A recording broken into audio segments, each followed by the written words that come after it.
Hey guys, எல்லோரும் எப்படி இருக்கீங்க?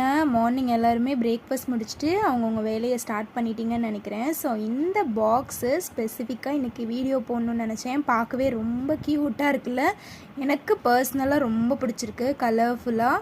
ஸோ இந்த ஒர்க் வந்து நானும் குந்தன் ஒர்க் பெருசாக எந்த ஐடியாவுமே இல்லாமல் தாங்க ஸ்டார்ட் பண்ணேன். என் குழந்தைக்கு இப்போ 1 வயசு ஆகுது. போஸ்ட்மார்ட்டமில் பயங்கரமாக டிப்ரெஷன்ஸ் எல்லாமே இருந்தது. அந்த டிப்ரெஷனை ஓவர் கம் பண்ணுறதுக்காக நானும் நிறைய பிஸ்னஸ் ட்ரை பண்ணேன். நான் வந்து பொட்டிக் பிஸ்னஸ் ட்ரை பண்ணேன். அப்புறமேட்டுக்கு சுடிதார்ஸ் அந்த மாதிரி ஸ்பெசிஃபிக்காக எடுத்து அதெல்லாம் ட்ரை பண்ணலாம் அப்படின்னு ட்ரை பண்ணேன். அப்புறம் கிளாஸ் பேங்கிள்ஸ் எல்லாமே வாங்கி சேல் பண்ணேன்.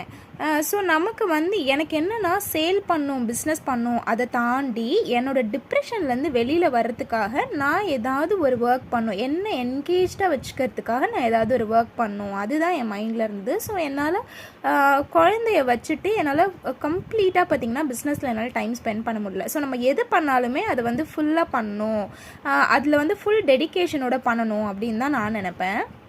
ஸோ என்னால் அதனால் பிஸ்னஸில் ஃபுல்லாகவே கான்சென்ட்ரேட் பண்ண முடியாதனால அகெயின் எனக்கு அது இன்னும் அதிகமான டிப்ரெஷன் தான் கொடுத்தது. என்னடா இது, ஆர்டர்ஸ் எதுவும் போட முடியல, வீடியோ எதுவுமே போட முடியல. ஏன்னா குழந்தை வச்சுட்டு அவனை பார்க்கணும் இல்லையா, அவனை கேர் பண்ணுறதே பெரிய சேலஞ்சிங்காக இருந்தது. ஸோ அப்போ வந்து இன்னும் கொஞ்சம் டைம், அப்புறம் கொஞ்சம் பிரேக் எடுத்துட்டேன். அதுக்கப்புறமா கொஞ்சம் டைம் கிடைக்கும்போது, இல்லை நம்ம சும்மா மட்டும் என்னால் இருக்கவே முடியல, ஏதாவது ஒர்க் பண்ணணும், நம்மளுக்கு இந்த டிப்ரெஷன் எப்போ பாரு வீட்டு வேலை, குழந்தைய பார்க்குறது இப்படியே இருந்துட்டு இருக்க, நமக்கு ஏதாவது ஒரு ஒர்க் வந்து கண்டிப்பாக நமக்கு தேவை ரிலாக்ஸேஷனுக்காக.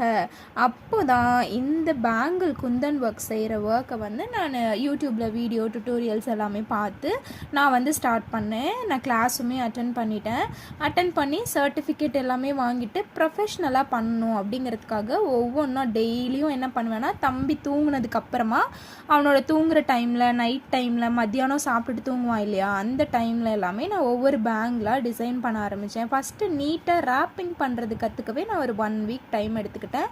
பொறுமையாக ரேப்பிங் பண்ணுவேன். ஸோ இந்த பேங்கிள்ஸ் எல்லாமே பார்த்திங்கன்னா ரொம்ப நீட்டான ரேப்பிங்காக இருக்கும்.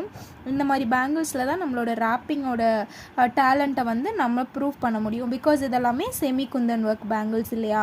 ஸோ அந்த மாதிரி ரொம்ப டைம் எடுத்து ஒவ்வொன்றா கற்றுக்கிட்டு இந்த ஒர்க் பண்ணும்போது பார்த்திங்கன்னா நான் நினச்ச மாதிரி எனக்கு நிஜமாலுமே ரொம்ப ரிலாக்ஸ்டாக இருக்கும். இந்த கலர்ஃபுல்லாக இதோட ஃபைனல் அவுட்கம் பார்க்கும்போது எனக்கே ரொம்ப ப்ரௌடாக இருக்கும். சூப்பராக நம்ம வந்து ஒரு விஷயம் பண்ணியிருக்கோம். இதை வந்து நம்ம சேல் பண்ணுன்றது வந்து செகண்டரி. பட் நம்மளோட யூசேஜுக்கு, இப்போ நான் கோவிலுக்கு போகிறேன் அப்படின்னா என்னோட ட்ரெஸ்ஸுக்கே வந்து என்னோடய பேங்கிள்ஸ்லேருந்து நான் ஏதாவது மேட்ச் பண்ணி போட்டு போவேன். ஸோ அப்போ எனக்கு ரொம்ப ஹாப்பியாக இருக்கும். அந்த ஹாப்பினஸ்க்காகவே ஸ்லோவாக ஸ்டார்ட் பண்ணி இப்போது இவ்வளோ இந்த பாக்ஸ் ஃபுல்லாக நான் முக்கால்வாசி பண்ணி